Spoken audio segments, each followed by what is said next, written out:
আন্তর্জাতিক পর্যায়ে নিয়ে গেছেন। সেই কুদ্দুস ভাইতে তার সকল দলবল যারা আজকে এসেছেন শিল্পীদের সত্তা জাগরিত করার জন্য এবং শিল্পীদের দাবি দাবা নিয়ে আমরা ইনশাল্লাহ যারা সাংবাদিক আছে সকল সাংবাদিকের কাছে আমার অনুরোধ থাকবে তাদের এই মানবিক আবেদনটা আপনারা জাতীয়ভাবে আন্তর্জাতিকভাবে বিভিন্ন মিডিয়ার মাধ্যমে প্রকাশ করবেন এবং তাদের দাবি ন্যায্য দাবি, তারা কোনো দলের না, তারা কোনো রাজনীতিতে নাই, তারা সাধারণ শিল্পী গ্রাম বাংলার মানুষের তারা তাদের জীবনকে তুলে ধরে, জীবনের কর্মময় জীবনকে গানের মাধ্যমে তুলে ধরে, তাদের সমস্যাকে গানের মাধ্যমে তুলে ধরে।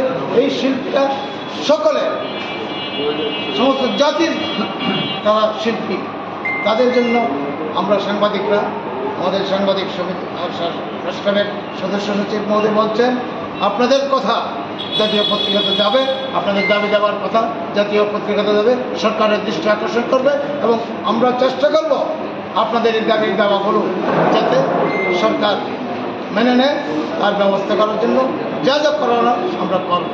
একটা জিনিস আপনারা মনে রাখবেন, এই নেত্রকোনা লোক সংস্কৃতির ঐতিহ্যবাহী নেত্রকোনা, আর এই নেত্রকোনার লোক সংস্কৃতিকে আন্তর্জাতিক মানে পৌঁছেছে এই কুদ্দুস ভাইটি তার দলবলেরা।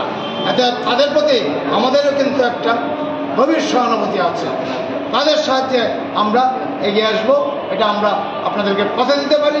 আপনারা যখনই আপনাদের কোনো অসুবিধা হবে, আপনারা যদি সাংবাদিকদের সম্মুখীন হতে চান, ইনশাল্লাহ আপনাদের দাবি দেওয়া সহ সাংবাদিকরা আপনাদের পাশে থাকবে, আপনাদের কাজ করবে। আপনারা আমাদের গ্রাম বাংলার সংস্কৃতিকে নিয়ে থাকুন এবং গ্রামের মানুষের আনন্দ বিনোদনকে আপনারা চালিয়ে যান। ইনশাল্লাহ আমরা আমাদের সফলতা আসবে। জাতি হিসেবে সংস্কৃতি জাতি হিসেবে বিশ্বের মুখে আমরা আমাদেরকে প্রতিষ্ঠিত করতে পারবো।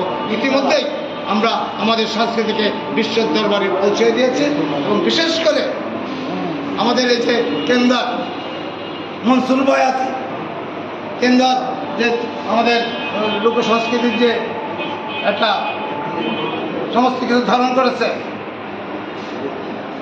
আমাদের চন্দ্রকুমার দে, তাদেরকে আমরা স্মরণ করি এবং তাদের ধারাবাহিকতায় এই কুদ্দুস ভাইকেরা এগিয়ে যাবে এই আশাবাদ ব্যক্ত করে সবাইকে প্রেস ক্লাবের পক্ষ থেকে, সাংবাদিকদের পক্ষ থেকে, সাংবাদিক সমাজের পক্ষ থেকে আন্তরিক অভিনন্দন জানিয়ে আমি আমার বক্তব্য শেষ করছি। আজকের এই সাংবাদিক সম্মেলন এখানে সমাপ্ত ঘোষণা করছি। সবাইকে ধন্যবাদ।